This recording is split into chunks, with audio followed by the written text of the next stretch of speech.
24 तारीख को तुर्की के दौरे पे भी जा रहे हैं। ये इशू क्या है बेसिकली? देखें, अगर ज़ाहिर है गैर मामूली सिचुएशन बन गई भी है, और बन इसलिए गई है कि पहले कभी इस तरह का मामला अपोजिशन की तरफ से उठाया नहीं गया। ठीक।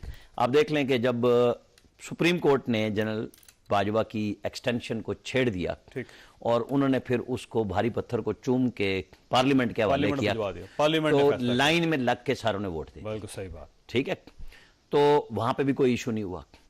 अब चूंकि इमरान खान साहब ने क्वेश्चन उठाए, एक बड़े लीडर हैं, पॉपुलर लीडर हैं, और वहां से ये बात शुरू हुई। फौज तनाज़े में आई, उन्होंने पहले इनको कहा कि आप न्यूट्रल हों, जानवर हों, मीर जाफर हों, मीर सादिक हों, और आखिर में पिछले हफ्ते उन्होंने उन्हें क्लीन चिट भी दे दी कि अगर आप एस्टैब्लिशमेंट मेरे खिलाफ नहीं थी तो इस साजिश को रोक सकते हैं। रोका क्यों नहीं? मतलब वो यहां तक आ गई, बात इतनी आगे बढ़ गई कि जी किसको चीफ होना चाहिए, मेरिट, मतलब उन्होंने कहा कि नवाज शरीफ उसको लगाएगा जो मेरे केस मुझे फारिग कर देगा, इनके केस ठीक है, इनके केस को फारिग। मतलब मुझे नहीं समझ आई इमरान खान साहब ने ये किस सरशारी में ये बात कही। नवाज शरीफ ने मजा लिया जनरल परवेज मुशर्रफ से, नवाज शरीफ ने मजा लिया जनरल राहिल शरीफ से, जनरल बाजवा से लिया। उन्होंने 5 मतलब मुख्तलिफ अंदाज में नवाज साहब से सबसे पहले आप देख लेना कि जनरल, मतलब उसको तो मैं कहूंगा ना इसहाक खान ने अपॉइंट किया था। आप देखें ना, जनरल मुशर्रफ को तो जहांगीर करामत की रिटायरमेंट पे विदाउट समरी उन्होंने अपॉइंट कर दिया था।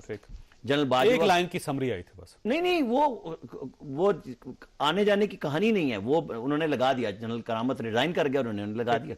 जनरल कियानी को जनरल मुशर्रफ ने खुद ही सिलेक्ट किया, खुद ही अपॉइंट कर दिया, कोई समरी नहीं थी, नोटिफिकेशन था। अच्छा, एक्सटेंशन जो हुई बाजवा साहब की, वो कौन सी समरी पे हुई थी अगस्त में? वो इन्होंने कहा भी, आप खुद उसमें थे जब उन्होंने कहा कि मुझसे पूछे बगैर उन्होंने मेरी एक्सटेंशन कर दी थी, मुझे नहीं पता था। ठीक है, और उन्होंने कहा मैं रिग्रेट भी करता हूं, मतलब ले ली। और वो जनरल कियानी के साथ भी यही हुआ था कि 3 साल आपके जब अगले होते हैं वो बड़े मुश्किल में हो जाते हैं, कंप्रोमाइज पोजीशन हो जाती है। आज जो आर्मी चीफ लगने जा रहा है, जो सवाल हो रहा है कि जी किसको क्या पसंद है, अब हम एक का नाम लें कि जी एक साहब 27 को रिटायर हो रहे हैं, कि जी PMLN पता नहीं शायद नवाज शरीफ ने उनका नाम दिया है। अच्छा, प्राइम मिनिस्टर का ये प्रोरोगेटिव है कि वो किसी को भी 4 स्टार बना सकता है, प्रमोशन देनी है ना, उसमें किसी समरी की किसी की जरूरत नहीं है। उसके बाद वो अपने हाथ से नोट लिख के एडवाइस प्रेसिडेंट को दे सकते हैं। एक ऑप्शन ये भी है कि शायद इन्हें वाइस चीफ ऑफ स्टाफ बना दिया जाए। देखे ना, जनरल खालिद महमूद आरिफ जब रिटायर हुए, मोहम्मद खान जुनैन ने जनरल असलम बेग को vice chief of army staff लगाया।